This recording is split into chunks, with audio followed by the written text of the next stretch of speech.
Hello everyone. Just wake up. It was a rough weekend at work and try to catch up with my rest.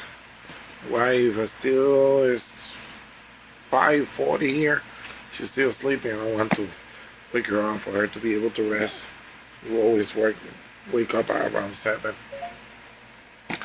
Well, I uploaded a video downtown for everybody to see how downtown looks so desert. There's no like everyone in downtown out to avoid the riots and all the manifestations that are being happening here in the United States. Just wake up and I look at the phone and was expecting a delivery of Amazon, a couple of movies that I bought. It just arrived. I'm going to share with you guys just a little bit, just to share something different. One of the things, one of my hobbies is movies, and I love movies. When I was married the first time, my collection was around 3,000 movies, and I love like, everything. Because of my ex-wife, the movies that were in her parent house, we got divorced. She was still supposed to return those movies. There were a lot of collector's editions. They are out of print right now. A lot of Korean imported movies, Japanese, Vietnamese, Thailand, Singapore. A lot of movies that it's very difficult to find right now, and to catch up with that is difficult. And I'm being little by little, and about little by little, I've been buying new stuff and do something I need to work out just to hold myself always.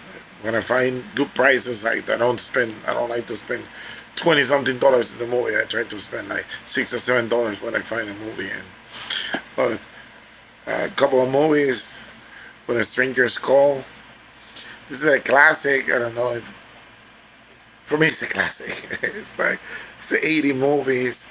Um, this work with the famous urban legend of receiving the call from someone threatening the kids when the babysitter's inside the house and the killer's inside the house. That's the premise of this movie. Very incredible good movie.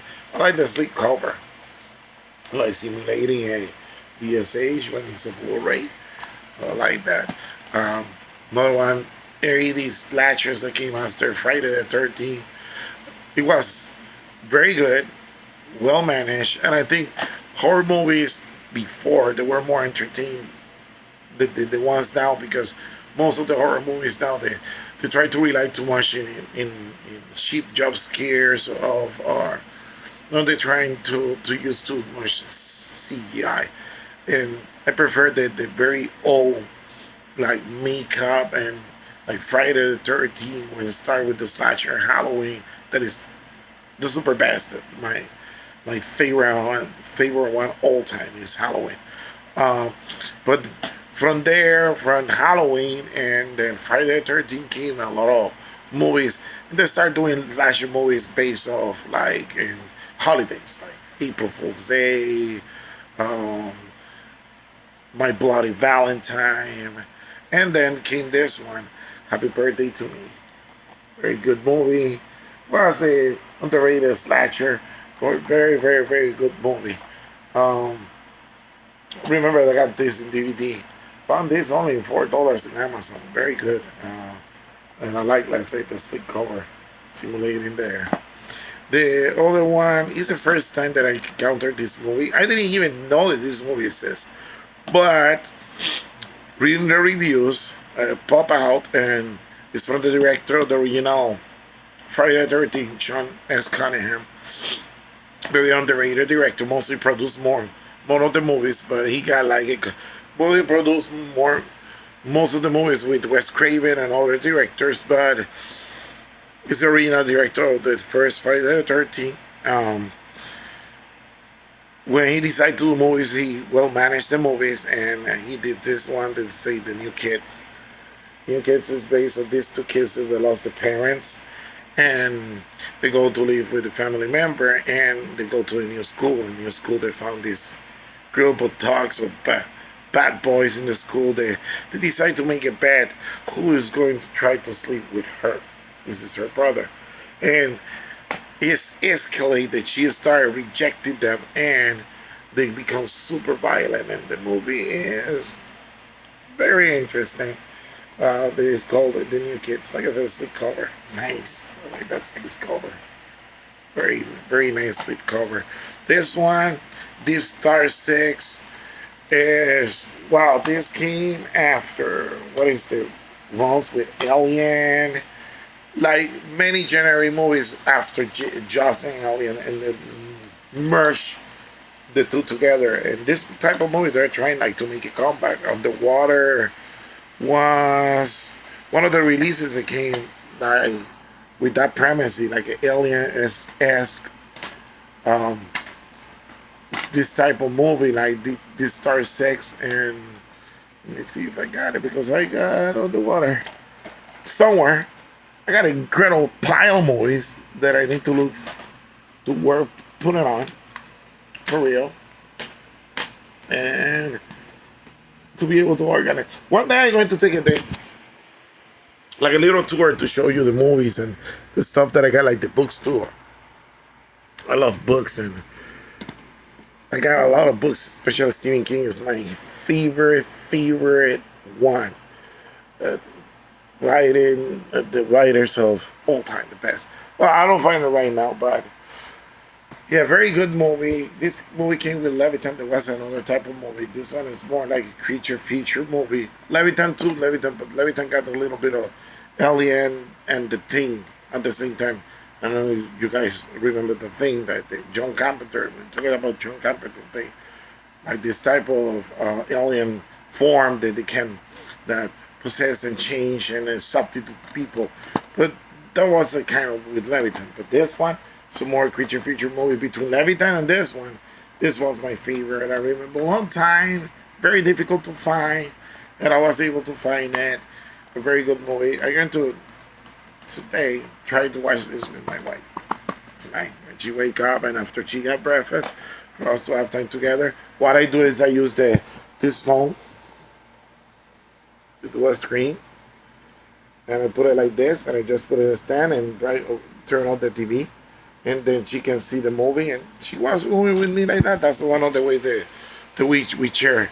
We share. Oh, we got the same movie. Sometimes she buy movies like in the Philippines, and then I got it here. We can watch it together at the same time. But it's one of the ways that we used eh, to bond together. And we found this one, Excessive Force, with Thomas Ian Griffin. Nobody knows him, that I doubt that people are going to remember him. He's a low actor. He tried to start doing action movies. Actually, this was his first lead action movie.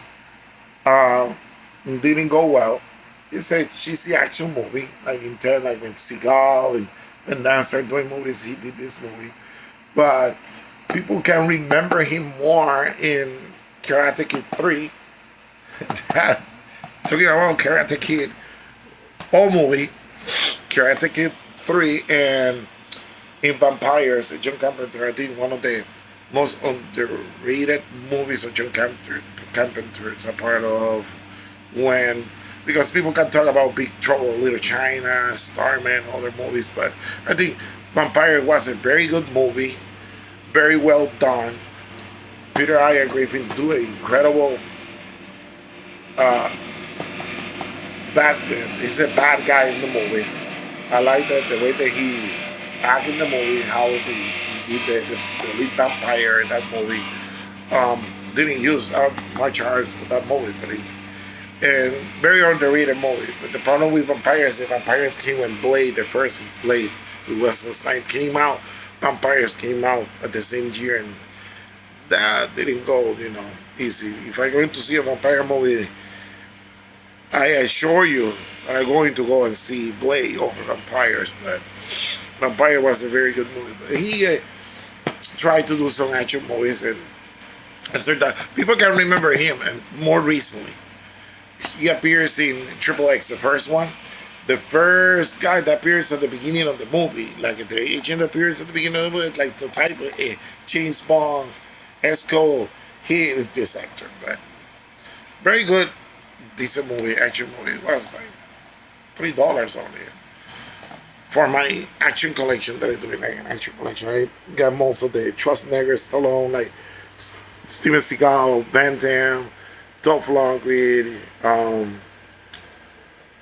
Chuck Norris, like those 80 action movies. I'm 43. You're saying, guys, I'm going to remember that's the way that I was born and raised. I was raised with action movies. Action movies are very difficult. Like I say, everything has to be super incredible. Everything is CGI. Before it was the unbelievable stuff, but they weren't believable because the guys that were big, like watching Stallone or Schwarzenegger, this guy, so were big guys. Like you say, oh my God, they're believable. Right now, you see a movie like that, and you see somebody trying to. It's not that connection anymore, and that much in the movies. I know this is a different kind of post, and just wanted to do something different, and they just going with what we do in our life, and this is one of the things that we're doing in our life, and I hope that you enjoy it, and hit the subscribe button, like, comment, follow, and I follow back. Bye bye.